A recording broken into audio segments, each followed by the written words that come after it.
Assalamualaikum warahmatullahi wabarakatuh. Perkenalkan, saya Rama Khairunisa, mahasiswa S1 Manajemen Fakultas Ekonomi dan Bisnis Universitas Negeri Jakarta. Pada kesempatan kali ini, saya akan mempresentasikan hasil penelitian skripsi saya yang berjudul Repurchase Intention pada layanan streaming digital, bagaimana kontribusi social media marketing.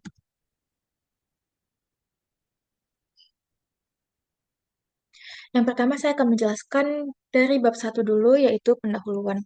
Jadi ada beberapa hal yang melatar belakangi saya untuk melakukan penelitian ini.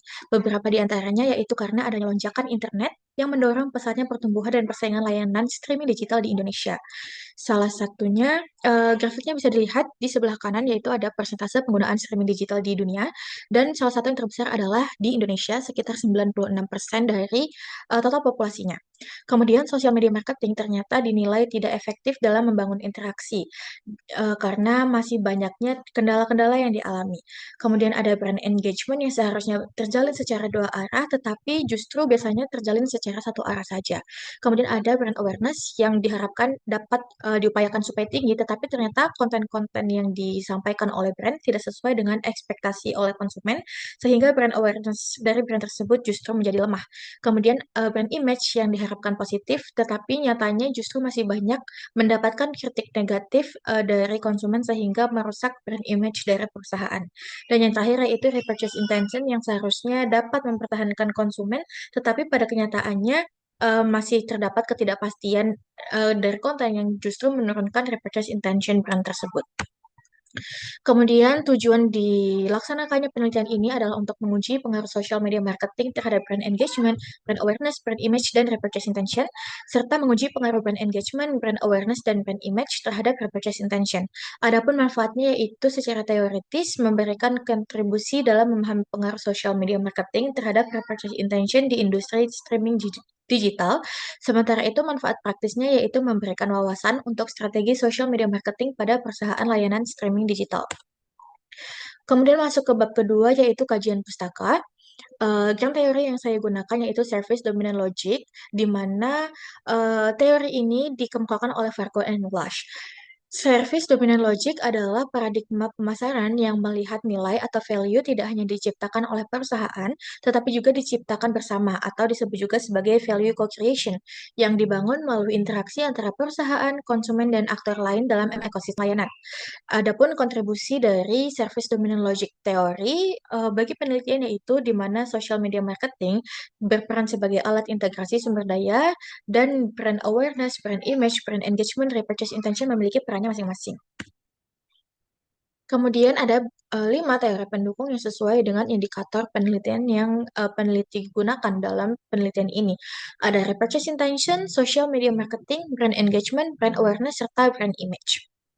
Kemudian berikut merupakan model penelitian atau kerangka berpikir dalam penelitian yang peneliti lakukan, di mana social media marketing berperan sebagai X1, brand engagement, brand image, dan brand awareness sebagai Y1, 2, dan 3, serta repurchase intention sebagai Z1, di mana dari kelima indikator penelitian terdapat 7 hipotesis yang peneliti gunakan. Kemudian ada beberapa penelitian terdahulu yang menjadi acuan peneliti dalam meneliti penelitian ini. Ada 14 penelitian terdiri dari artikel jurnal yang diterbitkan mulai dari tahun 2021 hingga 2025, di mana dari ke-14 jurnal tersebut ada beberapa variabel yang saling mempengaruhi yang sesuai dengan variabel penelitian yang peneliti gunakan. Kemudian lanjut ke bab 3 yaitu metode penelitian. Waktu penelitian dilakukan selama semester genap periode 2024-2025, lebih tepatnya mulai dari bulan Maret hingga bulan Juni 2025. Tempat penelitiannya, peneliti fokuskan pada wilayah Jakarta dengan dibagi ke dalam 6 klaster, yaitu Jakarta Pusat, Jakarta Selatan, Jakarta Utara, Jakarta Barat, Jakarta Timur, serta Kepulauan Seribu. Kemudian populasinya adalah masyarakat yang tinggal di wilayah Jakarta dan pernah menggunakan layanan streaming digital Netflix minimal 1 tahun. Sampelnya yaitu jumlah sampel yang peneliti gunakan minimal adalah 250 responden dengan sampel realnya adalah 265 responden. Teknik pemilihan sampelnya adalah non-probability sampling, khususnya menggunakan pervasive sampling. Metode yang peneliti gunakan adalah metode kuantitatif dengan jenis penelitian yaitu korelasi. Kemudian berikut merupakan pengembangan instrumen dari peneliti. Ada 5 variabel, di mana masing-masing variabel ini memiliki 5 indikator, di mana indikatornya berasal dari indikator dari penelitian terdahulu yang diadaptasi sehingga menghasilkan indikator penelitian-peneliti seperti di sebelah sini. Instrumen peneliti yang peneliti gunakan adalah kuesioner dengan menggunakan skala Likert 6 opsi jawaban. Dengan teknik pengumpulan data yang digunakan adalah teknik survei. Kemudian ada teknik analisis datanya. Peneliti menggunakan 4 teknik analisis, yaitu uji validitas, uji reliabilitas, uji kesesuaian model, dan uji hipotesis.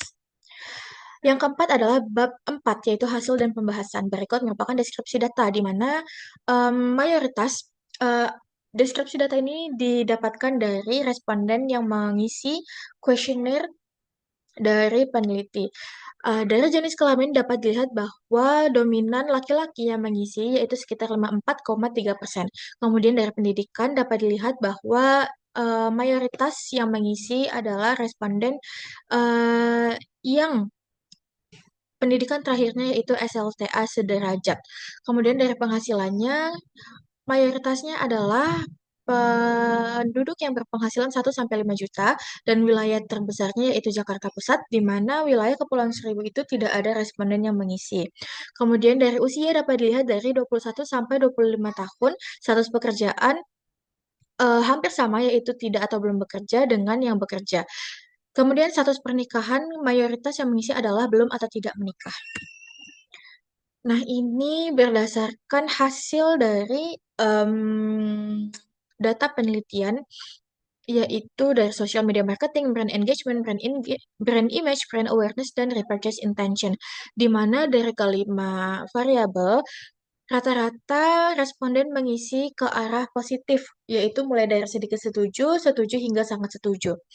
Itu dapat dilihat bahwa dominan data-data yang eh, terdapat dalam penelitian adalah data-data yang mengarah ke arah yang positif. Kemudian ini merupakan hasil uji validitas, di mana dapat dilihat bahwa uji validitas dilakukan berdasarkan masing-masing variabel dan tiap variabel memiliki validitas yang valid. Kemudian ini merupakan hasil uji reliabilitas dari keseluruhan variabel, di mana masing-masing variabel memiliki keterangan yang reliable karena memiliki cronbach alpha lebih dari 0,6. Berikut merupakan hasil uji kesesuaian model dari social media marketing dari seluruh variabel. Dapat dilihat bahwa sebelum dilakukan kesesuaian model, berikut merupakan nilai goodness of fit index-nya, di mana ada SMM, BE, ini masih banyak yang bad fit. Brand image, brand awareness, dan repurchase intention sebelum dilakukan uji kesesuaian model dan eliminasi indikator juga masih banyak yang bad fit. Namun setelah disesuaikan dan setelah mengeliminasi indikator variabel, seluruh variabel dinyatakan good fit sehingga dapat digunakan. Seperti itu.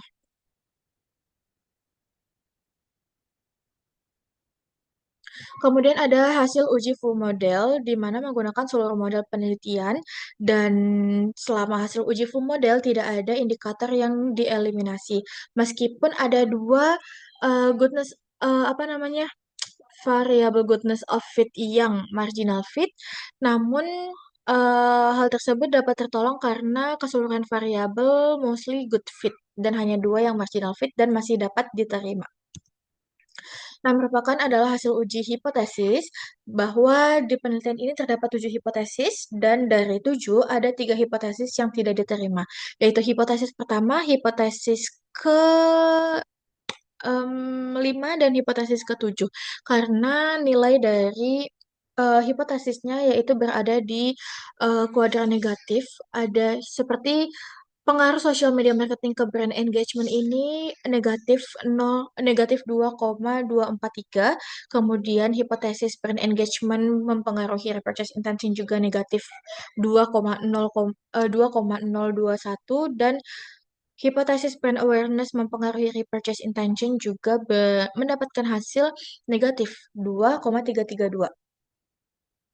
Nah, penutupnya, kesimpulannya adalah social media marketing tidak memiliki pengaruh positif dan signifikan terhadap brand engagement. Social media marketing memiliki pengaruh positif dan signifikan terhadap brand image. Social media marketing memiliki pengaruh positif dan signifikan terhadap brand awareness. Social media marketing memiliki pengaruh positif dan signifikan terhadap repurchase intention. Brand engagement tidak memiliki pengaruh positif dan signifikan terhadap repurchase intention. Brand image memiliki pengaruh positif dan signifikan terhadap repurchase intention. Dan brand awareness tidak memiliki pengaruh positif dan signifikan terhadap repurchase intention.